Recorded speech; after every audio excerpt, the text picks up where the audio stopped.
నమస్తే, welcome to Suman TV. ప్రస్తుతం మనతో ఉదయ్ గాడిపర్తి గారు ఉన్నారు. వీరు యూసీఎస్ ఇన్ఫోటెక్ ఫౌండర్. వీరితో ఈరోజు కొన్ని విషయాల్ని మనం మాట్లాడుకుందాం. నమస్తే అండి. నమస్కారం. అండ్ ఇప్పుడు మనకి నార్మల్గా పాస్డ్ అవుట్స్ ఉంటున్నారు బీటెక్స్. ఆల్మోస్ట్ ఒక 3 lakhs వరకు పాస్డ్ అవుట్స్ అయినా కానీ హాఫ్ ఆఫ్ ది మెంబర్స్ అంటే 1.5 lakh వరకు స్టూడెంట్స్ ఫారెన్కి వెళ్ళిపోతున్నారు. వాళ్ళకి అక్కడ ఒక 30 crores వరకు కాంట్రిబ్యూట్ చేస్తూ ఉన్నారు. అక్కడికి వెళ్ళి వాళ్ళు బేసిక్గా లెవెల్ నుంచి చాలా ఇబ్బందులు పడుతూ సస్టైన్ అవ్వడానికి ట్రై చేస్తున్నారు. సో అలాంటి స్టూడెంట్స్కి మీరేం సజెస్ట్ చేస్తారు? సో మీరు ఓన్లీ తెలుగు స్టేట్స్ గురించి మాట్లాడినట్టున్నారు. Yes, okay. అక్రాస్ ఇండియా గురించి మాట్లాడుకుంటే ఓవరాల్గా మన వాళ్ళు ఆల్మోస్ట్ అక్రాస్ ఇండియా మన ఇండియన్ స్టూడెంట్స్ యూఎస్కి వెళ్ళిన వాళ్ళు 160,000 మంది ఎంతమంది ఉంది. సో ఓవరాల్గా వీళ్ళు కట్టిన ఫీజెస్, అమెరికాలో వీళ్ళు కట్టిన ఫీజెస్ క్యాలిక్యులేట్ చేస్తే 60,000 కోట్లు ఎంతో వస్తుంది. ఓకే. సో చాలా అమౌంట్ అనేది వాళ్ళు యుఎస్ ఎడ్యుకేషన్కి పే చేస్తున్నారు. సో అందుకనే వాళ్ళు ఎలా చేస్తున్నారు first of all. Correct. That is one of their income. ఇక్కడ ఏమవుతుంది అంటే చాలామంది ఇప్పుడు మీరు ఒక్కసారి కనుక మీరు ఇంతకుముందు ఎప్పుడన్నా అమీర్పేటని చూసారా? అమీర్పేటలో ఏంటంటే అడుగు తీసి అడుగేయడానికి ఖాళీ ఉండదు. ఇప్పుడు అమీర్పేట ఖాళీగా ఉంది. వీళ్ళందరూ అమీర్పేట ఎవడు రావడం లేదు. అమీర్పేట ఎవ్వరు కూడా రావడం లేదు ఇప్పుడు. So they either are going to the US or they are going to the UK or they are going to the Australia. So they are actually travelling across different countries. Correct. So there are some people there are some people who are staying in KPHP, surrounding their KPHP they are staying. Most of the people they are not staying in Amirpeta. So మీరు అమీర్పేటని చూస్తే కనుక ఇప్పుడు కొంచెం చాలా ఫ్రీగా ఉంది. Correct.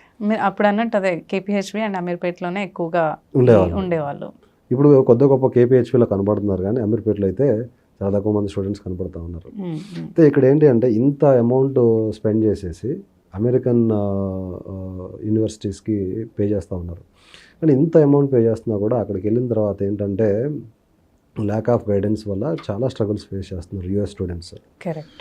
So వాళ్ళు ప్రధానంగా ఫేస్ చేస్తున్న సమస్య ఏంటి అంటే ఫస్ట్ ఆఫ్ ఆల్ ఇక్కడ లోన్స్ తీసుకొని వాటిని లోన్స్ పే చేయడానికి పార్ట్ టైమ్స్ చేసుకుంటా లేదంటే కాలేజ్ ఫీజు కట్టడానికి పార్ట్ టైమ్స్ మీద ఎక్కువ కాన్సన్ట్రేషన్ చేస్తుంటారు. See, that is okay. I agree with it because not everyone can afford the university fees and college fees. So that they can do their part-time jobs and they can pay the university fees. But the problem here is that they are ignoring their main career. So వాళ్ళ యొక్క main కెరియర్ని ignore చేస్తున్నారు. Only part టైమ్నే full టైమ్గా work చేస్తూ ఉన్నారు. అది పెద్ద సమస్య అయిపోయింది. అట్లీస్ట్ ఒక 2 hours కనుక డెడికేట్ చేసుకోగలిగితే మాస్టర్స్కి వెళ్ళిన స్టూడెంట్ డెఫినెట్లీ వాళ్ళకి ఏంటంటే మాస్టర్స్ అయిపోయేలోపు జాబ్ తెచ్చుకునే అవకాశం ఉంటుంది. You can become master by learning in 6 months. 6 monthsలో 6 months కనుక మనం డెడికేటెడ్గా ప్రాక్టీస్ చేస్తే మనం ఒక సబ్జెక్ట్లో మాస్టర్ అయిపోవచ్చు. 2 years అనేది డైలీ 2 hours పెడితే డెఫినెట్గా by end of the masters ఆ సబ్జెక్ట్లో మనం మాస్టర్ అయిపోవచ్చు. మాస్టర్స్ వెళ్ళిన డే 1 నుంచి చేయాల్సిన ఫస్ట్ థింగ్ ఏంటి అంటే first thing they should do is they have to start learning one course which has demand in the US. యుఎస్లో ఏ కోర్స్కి అయితే డిమాండ్ ఉందో ఆ కోర్స్ని డే 1 నుంచి స్టార్ట్ చేయడం నేర్చుకోవడం అనేది వాళ్ళు చేయాల్సిన ఫస్ట్ పని. ఓకే. అది most of the students they are lacking. అది పెద్ద సమస్య అయిపోయింది. సెకండ్ థింగ్ ఏంటి అంటే యూఎస్లో వీళ్ళు ఫ్రెషర్గా జాయిన్ అవుతానంటే ఆపర్చునిటీస్ ఉండవు. At least minimum 5 years experience 6 years experience తోటి జాయిన్ అయితేనే వాళ్ళకి ఆపర్చునిటీస్ ఎక్కువ ఉంటాయి. సో దీన్ని మనం ఎలా ఓవర్కమ్ చేయాలంటే ఎక్కువ సర్టిఫికేషన్స్ చేయాలి. ఏ కోర్స్ని అయితే మనం నేర్చుకుంటున్నామో ఆ కోర్స్లో అట్లీస్ట్ 1 or 2 సర్టిఫికేషన్స్ అనేది ఇప్పుడు సరిపోవడం లేదు. ఎందుకంటే అక్కడ కూడా కాంపిటీషన్ విపరీతంగా పెరిగిపోయింది. కరెక్ట్. అక్కడ కూడా విపరీతంగా పెరిగిపోయింది. ఒకప్పుడు ఇక్కడున్న కాంపిటీషను నాకు తెలిసి ఇప్పుడు యూఎస్లో ఉన్నంత కాంపిటీషన్ ఎక్కడా లేదు. యూఎస్లో జాబ్స్ ఉన్నంత కాంపిటీషన్ ఎక్కడా లేదు. సో ఎలా ఉంది అంటే అక్కడ అట్లీస్ట్ 4 to 5 సర్టిఫికేషన్స్ చేస్తే కానీ క్యాండిడేట్స్ ప్రొఫైల్ని పిక్ చేస్తూ ఉన్నారు. అంటే మీరు ఎప్పుడు కూడా యూఎస్లో లేదంటే ఫారిన్ కంట్రీస్లో జాబ్ తెచ్చుకోవాలంటే certifications plays key role. Okay. By the time if you are able to complete these many certifications, definitely you will be getting so many calls. The moment when you get calls from the vendors and recruiters, you will get at least one job. ఇప్పుడు మనకి ఒక 100 companies నుంచి jobs వస్తే ఏదో కంపెనీలో select అవ్వడం మనకి ఈజీగా ఉంటుంది. అవును, అసలు కంపెనీస్ నుంచి మనకి కాల్సే రావడం లేదంటే స్కోపే లేదు అసలు. స్కోపే లేదు. ఇలా రావాలి అంటే ఏం చేయాలంటే డే 1 నుంచి సబ్జెక్ట్ మీద కాన్సన్ట్రేషన్ చేయటం, మాస్టర్స్కి వెళ్ళిన తర్వాత ఒక 2 hours డెడికేట్ చేయటం, సర్టిఫికేషన్స్ మీద ఫోకస్ చేయటం. ఇక్కడ చాలామంది అంటే ఒక మిస్కన్సెప్షన్లో ఉంటారు, వేరే వాళ్ళ హెల్ప్ తీసుకొని ఇంటర్వ్యూ క్రాక్ చేద్దాము.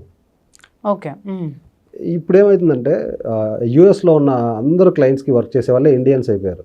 అవును అవును. ఇండియన్స్ ఇంటర్వ్యూ తీసుకునేటప్పుడు ఏంటంటే వేరే ఇండియన్ ఎలా ఇంటర్వ్యూ తీసుకుంటున్నాడు అనేది చాలా డీటెయిల్డ్గా చెక్ చేస్తాడు, చూస్తారు. ఇప్పుడు ఏమైపోతుందంటే ఇంటర్వ్యూలో వేరే వాళ్ళు హెల్ప్ తీసుకుందాం అనుకున్నా కూడా ఆపోజిట్ కూడా ఇండియనే ఉండడం వల్ల కొంచెం టఫ్ అయిపోయింది. ఓకే, అటువంటి సిచ్యువేషన్ ఉంది. సో అలా వేరే వాళ్ళ హెల్ప్ తీసుకొని క్రాక్ చేసుకునే పరిస్థితిలో ఉండొద్దని చెప్పేసి నేను చాలామందికి సజెస్ట్ చేస్తాను. సో అక్కడ ఏమవుతుందంటే ఫుల్ టైం జాబ్స్ మీద ఇప్పుడు అక్కడ ఫుల్ టైం జాబ్స్ చాలా తక్కువ ఉన్నాయి. ఇప్పుడు అన్ని కాంట్రాక్ట్ జాబ్స్ ఎక్కువ ఉన్నాయి. కరెక్ట్.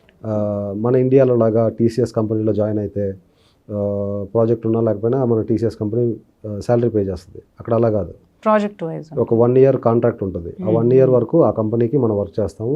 ఆ 1 year డైరెక్ట్గా ఎంప్లాయ్గా మనం వర్క్ చేయము. త్రూ కాంట్రాక్ట్ కంపెనీ ద్వారా, ఒక కన్సల్టెన్సీ ద్వారా మనం ఆ కంపెనీకి వర్క్ చేస్తాం. ఆ కంపెనీ ఆ కన్సల్టెన్సీకి అమౌంట్ పే చేస్తుంది, ఆ కన్సల్టెన్సీ మనకి శాలరీ పే చేస్తుంది. ఇట్లా కాంట్రాక్ట్ జాబ్స్ అనేవి ఎక్కువైపోయినాయి. ఫుల్ టైం జాబ్స్ రావటం అనేది అదొక పెద్ద వరంలాగా అనమాట. యూఎస్లో ఇప్పుడు అన్నీ కూడా మ్యాక్సిమం కాంట్రాక్ట్ జాబ్సే. వచ్చే జాబ్ ప్రతి జాబ్ కూడా 6 months కాంట్రాక్ట్ అని, 1 year కాంట్రాక్ట్ అని, 1.5 year కాంట్రాక్ట్ అని. కాంట్రాక్ట్ అయిపోగానే okay you can leave the job, you can find a better opportunity. So ఇట్లా యూఎస్లో ఏంటి అంటే టాలెంట్ ఉంటే తప్పితే అక్కడ సస్టైన్ అవ్వలేని పరిస్థితి. సో అందుకని డే 1 నుంచి కూడా స్కిల్స్ ఎలా పెంచుకోవాలి. సో అక్కడ కూడా ఏంటి అంటే టెక్నికల్ స్కిల్స్ లేకపోతే సర్వైవ్ అవ్వడం చాలా కష్టం. అండ్ మీరు అన్నట్టుగా అక్కడ ప్రెసెంట్ మార్కెట్ అనాలిసిస్ చేసి డిమాండ్ ఉన్నది చూసుకుని జాయిన్ అవ్వడం కరెక్ట్ అంటారు. అదర్ దెన్ పార్ట్ టైం మీద ఎక్కువ కాన్సన్ట్రేషన్ చేసే బదులు లాంగ్ టర్మ్గా ఏదైతే కాన్స్టెంట్గా ఉంటుందో దాని మీద కాన్సన్ట్రేట్ చేసి వెళ్తే బెటర్ అంటారు. ఓకే అండి, థ్యాంక్ యూ సో మచ్.